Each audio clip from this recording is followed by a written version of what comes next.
బొమ్మల కథలు. రామయ్య అనే ఒక వృద్ధ రైతు తన కొడుకు శివతో కలిసి ఒక చిన్న ఇంట్లో ఉంటున్నాడు. రామయ్య పొలంలో కష్టపడి పనిచేస్తాడు. కాని అతనికి కాలం కలిసి రావడం లేదు. అతనికే కాదు, ఆ ఊర్లో అందరిది ఒకే పరిస్థితి. దానికి కారణం గత కొంతకాలంగా ఆ ఊర్లో వర్షాలు సరిగ్గా పడక, పంటలు సరిగ్గా పండక రైతాంగం చాలా ఇబ్బంది పడుతోంది. ఒకరోజు రామయ్య తన ఇంటి అరుగుమీద కూర్చొని దీనంగా చూస్తున్నాడు. అప్పుడే రామయ్య కొడుకు శివ పొలం నుండి వచ్చాడు. ఎరా శివా, పొలంలో ఇంకా ఏవైనా తడుందా? బావిలో నీళ్లు ఇంకా ఎంత లోతుకు వెళ్ళాయి? శివ నిట్టూరుస్తూ, నాన్న, బావి అడుగున బురద తప్ప చుక్క నీరు లేదు. ఉన్న కొద్దిపాటి వేరుశనగ పంట కూడా ఎండిపోతోంది. అయినా ఈ ఎండలకి మన ప్రాణాలే పోయేలా ఉన్నాయి. ఇక పంటలేం పండుతాయి? అవునరా, మన కర్మిలా కాలింది. ఊర్లో చుక్క నీరు లేదు. నా బాధ నా గురించి కాదు శివా, నీ గురించి. నీకు పెళ్లి వయసు దాటిపోతోంది. మొన్న పక్కూరి పెద్దాయన వచ్చాడు కదా, సంబంధం ఏమైందో అడిగావా? శివ తలదించుకొని, నేను అడగలేదు నాన్న, వాళ్ళే కబురు పంపారు. మీ ఊళ్ళో నీళ్లు లేవు, కరువు ప్రాంతం, మా పిల్లను పంపి నూతి దగ్గర బావి దగ్గర చాకరీ చేయించలేవని ఖచ్చితంగా చెప్పేశారు. వింటుంటే నాకే అసహ్యం వేస్తోంది నాన్న. మన ఊరి పరిస్థితి చూసి ఎవ్వరూ పిల్లనిచ్చేలా లేరు. రామయ్య కళ్ళల్లో నీళ్లు తిరిగాయి. అప్పుడే అక్కడికి అతని ప్రాణమిత్రుడు సోమయ్య వచ్చాడు. సోమయ్య కూడా అదే ఊరు రైతు, కాని కొంచెం లోకజ్ఞానం ఉన్నవాడు. ఏంట్రా రామయ్య, తండ్రి కొడుకులిద్దరూ ఏదో లోతైన ఆలోచనలో ఉన్నారు. రారా సోమయ్య, ఇలా కూర్చో. మా శివ పెళ్లి గురించి బాధపడుతున్నాను. ఎవరిని సంబంధం అడిగినా మన ఊరి కరువును చూసి వెనక్కి వెళ్ళిపోతున్నారు. ఇక మా శివకు పెళ్లి కాదేమో అని భయంగా ఉందిరా. అలా అనుకు రామయ్య, మన ఊర్లో కరువుండొచ్చు కాని శివ బంగారం లాంటివాడు. ఒక్క మాట చెప్తాను విను. నీ భార్య తరపు చుట్టం సుందరయ్య గుర్తున్నాడా? పక్కూర్లో ఉంటాడు. అతనికి నువ్వంటే చాలా గౌరవం. అతని కూతురు పార్వతి ఇప్పుడు పెళ్లి వయసులో ఉంది. చాలా తెలివైన పిల్ల. ఒక్కసారి అడిగి చూద్దామా? సుందరయ్య నా మాట వింటాడంటావా సోమయ్య? వాళ్ళ ఊరు కృష్ణానది ఒడ్డునుంది. ఎప్పుడూ పచ్చగా ఉంటుంది. అలాంటి ఊరు నుండి మన ఎడార్లాంటి రామాపురానికి పిల్లని పంపుతాడంటావా? ప్రయత్నం చేయడంలో తప్పులేదు కదా. సుందరయ్య మంచోడు, సంప్రదాయాలు తెలిసినవాడు. రేపే నేను వెళ్ళి సుందరయ్యతో మాట్లాడొస్తాను. మరుసటి రోజు ఉదయం సోమయ్య సుందరయ్య ఉండే గ్రామానికి వెళ్ళాడు. ఆ ఊరు చాలా పచ్చగా కాలువ నీళ్లతో కళకళ్లాడుతోంది. సుందరయ్య సోమయ్యం చూసి ఆదరంగా ఆహ్వానించి, రండి సోమయ్య గారు, చాలా రోజులకి మా ఊరి వైపు మీ అడుగుపడింది. మీ ఊర్లో ఎండలెలా ఉన్నాయి? ఎండలదేవుంది సుందరయ్య గారు, మా ఊరిప్పుడు నిప్పుల కుంపట్లా ఉంది. సరే సరే, వచ్చిన పనేంటంటే, మన రామయ్య కొడుకు శివ ఉన్నాడు కదా, వాడికి మీ అమ్మాయి పార్వతిని అడుగుదామని వచ్చాను. సుందరయ్య ముఖం ఒక్కసారిగా కోపంగా మారింది. కొంచెం సేపు మౌనంగా ఉండి, సోమయ్య గారు, రామయ్య అంటే నాకు గౌరవం ఉంది. శివ కూడా బుద్ధిమంతుడని నాకు తెలుసు. కాని ఒక్కటి ఆలోచించండి. నా కూతురు పార్వతిని నేను అరచేతిలో పెట్టుకుని పెంచాను. ఇక్కడ నీళ్ల కొదవలేదు. మీ ఊరి పరిస్థితి ఏంటి? తాగడానికి చుక్క నీరు దొరకదు. బావుల దగ్గర బారులు తీరాలి. నా బిడ్డనంతటి కరువు ప్రాంతానికి ఎలా పంపాలి? నీళ్లు లేని ఊరికి పిల్లనివ్వడం అంటే అడవిలో వదిలేయడమే అని మన పెద్దలు ఊరికే అనలేదు కదా. మీరు చెప్పేది నిజమే సుందరయ్య గారు, కాని కష్ట సుఖాలు చూసినప్పుడు బంధుత్వాలు కూడా చూడాలి కదా. వాళ్లలా మాట్లాడుకుంటూ ఉండగా అప్పుడే పార్వతి లోపల నుండి బయటికొచ్చింది. పార్వతికి శివ గురించి ముందే తెలుసు. శివ మంచితనం పార్వతి మనసులో ఉంది. నాన్నగారు, ఒక్క నిమిషం నా మాట వినండి. సోమయ్య బాబాయ్ గారు అడిగింది సరైందే కదా. పిచ్చి తల్లి, నీకేం తెలుసా ఊరి కష్టాలు? ఎండాకాలం వస్తే ప్రాణాలు అరచేతిలో పెట్టుకుని బతకాలి కాబట్టి అక్కడికి నేను నిన్ను పంపలేను. నాన్నగారు, రామయ్య మామ చాలా మంచివారు. అలాగే ఆయన కొడుకు కూడా కష్టపడి పనిచేస్తారని మీకు తెలుసు కదా నాన్నగారు. కేవలం ఆ ఊరి పరిస్థితిని బట్టి అంత మంచి సంబంధాన్ని మనం వదులుకోవడం ఎందుకు? ఆస్తిపాస్తులున్న కుటుంబం దొరకచ్చు కాని మంచి మనుషులున్న కుటుంబం దొరకదు కదా. నీళ్ల సమస్య ఉంటే దానికి పరిష్కారం ఆలోచించాలి కాని భయపడి దూరంగా ఉండకూడదు. పార్వతి మాటలకి సుందరయ్య ఆశ్చర్యపోయాడు. సోమయ్య సంతోషంతో, చూసావా సుందరయ్య, నీ బిడ్డ ఆలోచన ఎంత గొప్పదో. ఇలాంటి కోడలు రావడం రామయ్య అదృష్టం. ఇక నువ్వు కాదనకు.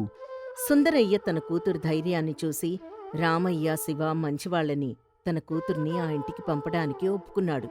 కొన్ని రోజుల్లోనే పార్వతి రామయ్య ఇంట్లో అడుగుపెట్టింది. ఎండలు పతాక స్థాయికి చేరుకున్నాయి. ఊళ్ళో తాగడానికి కూడా నీళ్లు దొరకడం లేదు. అమ్మ పార్వతి, మా మంచితనం చూసి మా ఇంటికొచ్చావు కాని మాతో పాటు నీకు కష్టాలు మొదలయ్యాయి. తాగడానికి నీళ్లు లేక నువ్వు ఇబ్బంది పడుతున్నావు కదా. మావయ్య గారు, కష్టాలెక్కడుండవండి. వాటిని జయించే మార్గం వెతకాలి. మీరు విచారించకండి. యాండి, రేపు మీరు పొలం నుండి వచ్చేటప్పుడు ఒక 4 కూలీల్ని తీసుకురండి. మన పెరట్లో కొంచెం పనుంది. పెరట్లో ఏముంది పార్వతి, ఇప్పుడు అంతా ఎండిపోయింది కదా. మనం వంటగదిలో, స్నానాల గదిలో వాడే నీరంతా బయట మురిక్కాలువలోకి వెళ్లి వృధా అవుతోంది. దాన్ని భూమికివ్వాలి. ఒక ఇంకుడు గుంత తవ్వుదాం. అలాగే ఆ నీటితో పెరట్లో కూరగాయల మొక్కలు పెంచుదాం. మరుసటి రోజు శివ, పార్వతి కలిసి పెరట్లో 5 అడుగుల లోతున ఇంకుడు గుంతం తవ్వించారు. అందులో రాళ్ళు, ఇసుక వేసి వంటగది నీటిని అటు మళ్లించారు. ఇంటి చుట్టూ చిన్న చిన్న కూరగాయల మొక్కల విత్తనాలు నాటింది పార్వతి. చూసారా, మొక్కలకి మనం నీరిస్తే అవి మనకి పంటనిస్తాయి. ఇప్పుడు ఈ నీరు భూమిలోకి వెళ్లి మన బావిలో నీటి మట్టం పెరగడానికి సహాయపడుతుంది. నిజమే పార్వతి, ఇన్నాళ్ళు ఈ నీరు వృధాగా పోయేది. ఇప్పుడు మొక్కలకి ఉపయోగపడుతోంది. కొంతకాలానికి ఎండలు తీవ్రమవుతూ ఉండగా ఊళ్ళో కూరగాయల ధరలు ఆకాశానికి తాకాయి. అప్పుడు పార్వతి ఒక పథకం వేసింది. పట్నంలో ధరలు తక్కువ ఉండడంతో శివను పట్టణానికి పంపించి భారీగా టమాటా, బెండకాయ, గంగవాయల కూర, గోంగూర తెప్పించింది. పార్వతి, ఈ ఎండలకి ఇన్ని కూరగాయలు తెమ్మన్నావు. ఇవి 2 రోజుల్లో పాడైపోతాయి కదా. ఇంత డబ్బు వృధా కదా.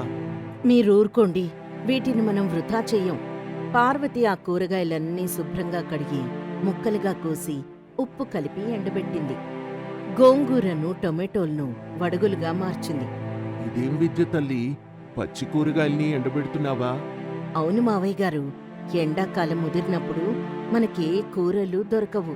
అప్పుడీ వడుగులు నూనెలో వేయించుకొని తిన్నా లేదా నీళ్లలో నానబెట్టి కూర వండుకున్నా అద్భుతంగా ఉంటాయి. అప్పుడు మనం రూపాయి ఖర్చు చేయాల్సిన పని ఉండదు. ఇది చూసిన ఊరి మహిళలు లచ్చమ్మ, రంగమ్మ ఆశ్చర్యపోయి పార్వతి దగ్గరకొచ్చారు. ఏం పార్వతమ్మా, మా ఇంట్లో ఉప్పుచారు తప్ప వేరే దిక్కులేదు. నీ దగ్గర కూరలు ఎలా ఉన్నాయి? రండి లచ్చమ్మగారు, ఎండని మనం తిట్టకూడదండి, దాన్ని వాడుకోవాలి. ఇదిగోండి, ఈ వడుగులు పట్టుకెళ్ళండి. వచ్చేసారి నేను చేసేటప్పుడు మీరు కూడా రండి. ఎలా నిల్వ చేయాలో నేర్పిస్తాను. ఊరంతా పార్వతి తెలివిని మెచ్చుకున్నారు. ఎండాకాలంలో ఆహార కొరతను ఎలా అధిగమించాలో ఆమె చూపిన మార్గం అందరికీ ఒక ఆశగా మారింది. ఒకరోజు పార్వతి శివతో కలిసి పొలం దగ్గరికెళ్ళింది. శివ వరి నాటాలని ఆలోచిస్తున్నాడు. యాండి, వద్దు, ఈ ఎండలకి వరి పండదు. ఉన్న నీరంతా ఆవిరైపోతుంది. మనం తక్కువ నీరు అవసరమయ్యే పంటలు వేయాలి. ఆముదం, సజ్జలు లేదా పెసలు వేద్దాం. ఇవి తక్కువ నీటితో పండుతాయి. పైగా మన భూమికి సారాన్నిస్తాయి. కానీ నాన్నగారు ఏమంటారు పార్వతి? నా కోడలు చెప్పిందంటే అందులో ఏదో ఒక అర్థం ఉంటుందిలే శివా. అమ్మాయి చెప్పినట్టే చెయ్యి. ఆ సంవత్సరం శివ పంటలో పంట పచ్చగా ఉంది. పక్క పొలాల వారు వరి వేసి ఎండిపోయి తలలు పట్టుకుంటే శివ మాత్రం అపరాలు పండించి మంచి లాభాలు పొందాడు. ఎండాకాలం చివరికొచ్చేసరికి ఊరి చెరువు పరిస్థితి మరీ ఘోరంగా తయారైంది. పార్వతి ఊరి పెద్దల్ని రచ్చబండ దగ్గరికి పిలిచింది. పెద్దలారా, నేను మీకంటే చిన్నదాన్ని కావచ్చు, కానీ నాదొక విన్నపం. మన చెరువు అడుగున ఇసుక లేదు, అంతా మట్టి మేట వేసింది. దీన్నే పూడిక అంటారు. ఈ ఎండాకాలంలో చెరువు ఎండిపోయింది కాబట్టి మనం అందరం కలిసి ఆ మట్టిని తీసి మన పొలాల్లో వేసుకుంటే పొలానికి బలం పెరుగుతుంది. చెరువులో నీరు నిల్వ ఉండే సామర్థ్యం పెరుగుతుంది. దానికి ఊరి పెద్ద వెంకటప్ప, దానికి చాలా ఖర్చవుతుంది కదా పార్వతమ్మా. ఖర్చు కాదండి, అది పెట్టుబడి. మనందరం శ్రమదానం చేద్దాం. మన ఇంటికి ఒకరు చొప్పున వచ్చి పూడిక తీస్తే వచ్చే వర్షాకాలంలో మన ఊరు నీళ్లతో కళకళ్లాడుతుంది. నా దగ్గరున్న బంగారు గాజులు కొన్నమ్మి ఆ కూలీలకి భోజనాలకి నేనేర్పాటు చేస్తాను. ఊరి ప్రజలంతా ఒక్కసారిగా కదిలారు. మన ఊరికొచ్చిన కోడలంత మాటంటే మనం ఊరుకుంటామా అంటూ అందరూ చెరువు దగ్గరికి వెళ్లారు. శివ నాయకత్వంలో ఊరంతా కలిసి చెరువు పూడిక తీశారు. కొన్ని నెలల తర్వాత భారీ వర్షాలు కురిశాయి. పూడిక తీయడం వల్ల చెరువు నిండా నీరు నిలిచింది. ఊళ్ళో ప్రతి ఇంట్లో పార్వతి చెప్పిన ఇంకుడు గుంతల వల్ల భూగర్భ జలాలు పెరిగి ఎండిపోయిన బావుల్లో మళ్లీ నీరు పైకొచ్చింది. ఎట్టు చూసినా పచ్చని చెట్లు, ఇంటి పెరట్లో కూరగాయలు. సుందరయ్య తన కూతుర్ని చూడ్డానికొచ్చాడు. ఎడార్లా ఉన్న ఊరు నందనవనంలా మారడం చూసి ఆయన ముక్కున వేలేసుకున్నాడు. రామయ్య, నా బిడ్డ ఇదంతా చేసిందని గర్వంగా ఉంది. ఒక పిల్లని నీళ్లు లేని ఊరికి ఇవ్వకూడదు అనుకున్నాను, కాని నా బిడ్డ ఊరికి నీళ్లు తీసుకొస్తుందని అనుకోలేదు. రామయ్య కళ్ళల్లో ఆనంద భాష్పాలతో, అవును సుందరయ్య, పార్వతి మా ఇంటికి మహాలక్ష్మి. తను కోడలిగా రాలేదు, ఈ ఊర్ని కాపాడి దేవతలా వచ్చింది. తన తెలివితేటలతో, ఓపికతో మమ్మల్ని కరువు నుండి విముక్తుల్ని చేసింది. శివ పార్వతి వైపు చూస్తూ గర్వంగా నవ్వాడు. పార్వతి చేతులు జోడించి అందరికీ నమస్కరించింది. ఆ ఊరి ప్రజలకు ఇప్పుడు ఎండాకాలం అంటే భయం లేదు. ఎందుకంటే వారి దగ్గర సమస్యను జయించే తెలివైన కోడలుంది. ఈ కథ వల్ల మనకు తెలిసే నీతేంటంటే, ప్రకృతిని మనం ప్రేమిస్తే అది మనల్ని కాపాడుతుంది. ఆపదలో ఉన్నప్పుడు భయపడటం కంటే ఉపాయంతో ఆలోచించడం గొప్ప లక్షణం. సంపద అనేది డబ్బులో లేదు, మనం పాటించే ప్రకృతి ధర్మంలో ఉంది. అనగనగా రంగాపురమని ఒక పచ్చని గ్రామం ఉండేది. ఆ గ్రామంలో కాంతమ్మ అని ఒక గయ్యాళి అత్తగారుండేది. ఆమెకు ఒకే ఒక కొడుకు, పేరు రఘురాం. రఘురాం వ్యవసాయం పనులు చూసుకుంటూ ఉండేవాడు. అతని భార్య సుజాత. సుజాత చాలా బుద్ధిమంతురాలు, ఓర్పుగల మనిషి. ఆ ఇంట్లో పిల్లల్లేరు, కేవలం ఈ ముగ్గురు మాత్రమే నివసిస్తూ ఉండేవారు. కాంతమ్మకు డబ్బు మీద, ఆభరణాల మీద ఆశ ఎక్కువ. ఇంటి పెత్తనం అంతా తంచేత్లోనే ఉండాలని, కోడలు తనకు అణిగిమణిగి ఉండాలని కోరుకునేది. ఒకరోజు కాంతమ్మ తన ఇంట్లో సుజాతని పిలుస్తూ గట్టిగా అరుస్తూ, సేయ్ సుజాతా, ఇంకా ఎంతసేపు పడుకుంటావే? తెల్లారి చాలాసేపైంది. కోడి కోసి జాము గడిచింది. ఇంకా నిద్రపోతే ఇంటి పనులు ఎవరు చేస్తారు? ఆ గుడికి వెళ్ళాలి, ప్రసాదం తేవాలి అని జ్ఞానం ఉందా అసలు? సుజాత వినయంగా, లేచానత్తయ్యగారు, పెరట్లో ముగ్గేస్తున్నాను. ఈరోజు శుక్రవారం కదా, అందుకే తులసికోట దగ్గర దీపం పెట్టి అన్నీ శుభ్రం చేస్తున్నాను. అవునులేవే, నువ్వు చేసే పనులన్నీ నాకు తెలియవా ఏంటి? ఆ నూనె డబ్బాలో నూనె సగానికి పైగా అయిపోయింది. నిన్ననే కదా అబ్బాయి సంత నుండి తెచ్చాడు, అప్పుడే ఎలా అయిపోయింది? కూరల్లో నూనె పోసి తగలబెడుతున్నావా? మా కాలంలో అయితే చుక్క నూనెతో ఇల్లు గడిపేవాళ్లం. లేదండి అత్తయ్యగారు, నేను చాలా జాగ్రత్తగానే వాడుతున్నాను. నిన్న రాత్రి చుట్టాలొచ్చారు కదా, వారికి పిండి వంటలు చేశాం కదా, అందుకే నూనె కాస్త ఎక్కువ ఖర్చయింది. చుట్టాలొస్తే మాత్రం ఉన్నదంతా వండి పెట్టేస్తావా? రేప్ మన గతి ఏంటి అనే ఆలోచన ఉందా? వాళ్ళు తిని వెళ్ళిపోతారు. మన కడుపులో చల్లని నీళ్లు పోసేవాడెవడు? నీకీ దుబారా అలవాట్లు ఎక్కువైపోయాయి. ఇవన్నీ మా అబ్బాయికి చెప్పి నీ పని చెప్తానుండు. ఇలా ప్రతి చిన్న విషయానికి కాంతమ్మ సుజాతని దెప్పి పొడుస్తూనే ఉండేది. సుజాత మాత్రం ఎదురు చెప్పకుండా మౌనంగా భరించేది. మధ్యాహ్నం రఘురాం పొలం నుండి ఇంటికొస్తాడు. అమ్మా, ఆకలేస్తోంది, అన్నం వడ్డించమ్మా. ఎండెక్కువగా ఉంది, దాహం కూడా వేస్తోంది. కాస్త మజ్జిగుంటే ఇవ్వండి. కాంతమ్మ కొడుకు దగ్గరికెళ్ళి, వచ్చావా నాయనా, కూర్చో. ఆ కోడలి పిల్ల ఏం చేస్తోందో ఏమో, వంటింట్లో గిన్నెలతో కుస్తీ పడుతుంది. ఇప్పుడే వడ్డిస్తుందుండు. ఏమే, నా కొడుకొచ్చాడు, కనీసం నీళ్ళివ్వాలన్న జ్ఞానం లేదా? ఆ మజ్జిగలో నీళ్లు కలపకుండా చిక్కగా తీసుకురా. పాపం, కష్టపడి పనిచేసొచ్చాడు. సుజాత మజ్జిగ గ్లాస్తో వచ్చి, ఇదిగోండి మజ్జిగ తీసుకోండి, అన్నం సిద్ధంగా ఉంది, వడ్డించనా? ఆ, వడ్డించు సుజాత. అమ్మా, ఈసారి పంట బాగా పండింది. ధాన్యం అమ్మితే మంచి లాభం వస్తుంది. ఆ డబ్బుతో ఇంటికి కావలసిన మరమ్మతులు చేయిద్దామనుకుంటున్నాను. మరమ్మత్తులెందుకురా, ఇల్లు బాగానే ఉంది కదా, ఆ డబ్బేదో నా చేతికిస్తే నేను జాగ్రత్త చేస్తాను. రేపొద్దునే ఏదైనా అవసరం వస్తే పనికొస్తాయి. కోడలు చేతులు పెడితే పుట్టింటికి తరలించేస్తుంది. ఆడదానికి చేతి నిండా డబ్బుండకూడదు. సుజాత అలాంటిది కాదమ్మా. అయినా ఇంటి బాధ్యత తనదే కదా. నోరు మూసుకో. నీకేం తెలీదు. ఆడవారి బుద్ధి ఆడవారికే తెలుస్తుంది. నువ్వు సంపాదించిందంతా ఇలా తన చేతిలో పోస్తే చివరికి మనకి చిప్పే మిగులుతుంది. ఆ ధాన్యం డబ్బు నా బీర్వాలో పెడతాను. తాళం నా దగ్గరే ఉంటుంది. సుజాత కల్పించుకొని, అత్తయ్యగారు, ఆ డబ్బుతో పెరట్లో పాడైపోయిన గోడ కట్టిస్తే మంచిది కదా. రాత్రిపూట పాములు తేళ్లు వస్తున్నాయి. ప్రమాదం కదా. చూసావారా, నేను చెప్పలేదు? అప్పుడే ఖర్చు పెట్టడానికి దారులు వెతుకుతోంది. ఆ గోడకేం కాలేదు. డబ్బు నా దగ్గరే ఉంటుంది అంతే.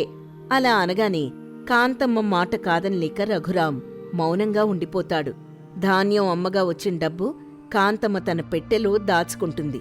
సుజాతకి మాత్రం అత్తగారి ప్రవర్తనతో చాలా బాధగా ఉంటుంది. కొన్ని రోజులు గడుస్తాయి.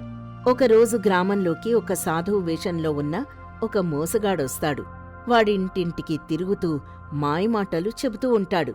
ఒకరోజు మోసగాడు కాంతమ్మ ఇంటి ముందు నిలబడి, ఓం శక్తి పరాశక్తి, ఈ ఇల్లు సిరి సంపదలతో తొలతూగాలంటే అమ్మవారి కటాక్షం ఉండాలి. ఇంట్లో ఉన్న దోషాలు పోవాలి. ఎవరమ్మా ఇంట్లో? భిక్షం వెయ్యండి. కాంతమ్మ బయటకొచ్చి, ఎవరయ్యా మీరు? ఇంత పొద్దున్నే వచ్చారు? నేను కాశీ నుండి వచ్చాను తల్లి. నాకు దివ్య దృష్టుంది. నీ ముఖం చూస్తూ ఉంటే తెలుస్తోంది నువ్వు చాలా అదృష్టవంతురాలివని. కాని ఏదో చిన్న దోషం వల్ల నీ ఇంట్లో ధనం నిలవడం లేదు. నీకు రావలసినంత లాభం రావట్లేదు. నిజమే స్వామి. మా అబ్బాయి ఎంత కష్టపడినా చేతిలో చిల్లి గవ్వ మిగలడం లేదు. అంతా ఖర్చయిపోతోంది. దీనికి పరిష్కారం ఏమైనా ఉందా? ఉంది తల్లి. నీ దగ్గరున్న పాత బంగారు ఆభరణాలేవైనా ఉంటే తీసుకురా. వాటిని శుద్ధి చేసి మంత్రించిస్తాను. అప్పుడు నీ ఇల్లు బంగారుమయమవుతుంది. నీ నగలు రెట్టింపవుతాయి. నీ కోరికలన్నీ తీర్తాయి. నగలు రెట్టింపవుతాయా? ఆహా, ఎంత మంచి అవకాశం! ఈ విషయం నా కోడలికి కొడుక్కి తెలిస్తే వద్దంటారు. వారికి తెలియకుండా ఈ పని కానిచ్చేయాలి. స్వామి, మీరు చెప్పింది నిజమేనా? నా దగ్గర కొన్ని పాత గాజులు, గొలుసు ఉన్నాయి. వాటిని శుద్ధి చేస్తారా? సందేహమా తల్లి? నేనెందరో మహారాజులకి పూజలు చేశాను. నీ భక్తిని చూసి చెప్తున్నాను. ఎవ్వరికీ తెలియకుండా తీసుకురా.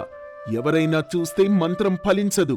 అలా అనగానే కాంతమ్మ వెంటనే లోపలికెళ్ళి తన పెట్టెలో దాచిన బంగారు గాజులు, గొలుసు తీసుకొని బయటకొస్తుంది. సుజాత వంటింట్లో నుండి ఇదంతా గమనిస్తూ ఉంటుంది. అత్తగారు ఆ సాధువుతో గుసగుసలాట్టం చూసి సుజాతకు అనుమానం వస్తుంది. తనలో తాను ఇలా అనుకుంటుంది, అత్తయ్యగారెవరితోనో రహస్యంగా మాట్లాడుతున్నారు. ఆ సాధువుని చూస్తుంటే మంచివాళ్లా లేడు. కళ్ళటు ఇటు తిప్పుతున్నాడు. అత్తయ్యగారు ఆశపర్రాలు. ఖచ్చితంగా ఏదో మోసపోవడానికి సిద్ధంగా ఉన్నారు. నేను వెంటనే వెళ్ళి ఆపాలి. కాని నేను చెప్తే విన్నారు కదా. పైగా నా మీద నిందలు వేస్తారు. ఏదో ఒక ఉపాయం ఆలోచించాలి. ఇదిగోండి స్వామి, ఇవి మా అత్తగారి కాలం నాటి నగలు. వీటిని కొత్తగా మెరిసేలా, రెట్టింపయ్యేలా చెయ్యండి. తప్పకుండా తల్లి.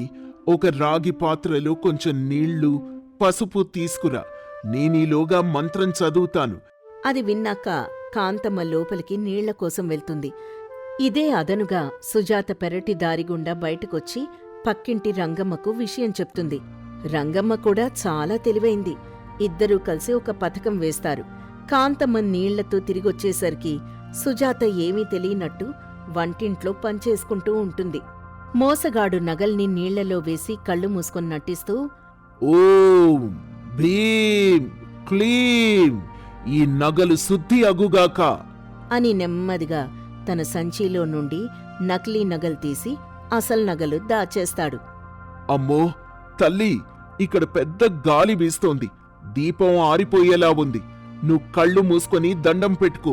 నేను చెప్పే వరకు కళ్ళు తెరవకూడదు. తెరిస్తే దోషం.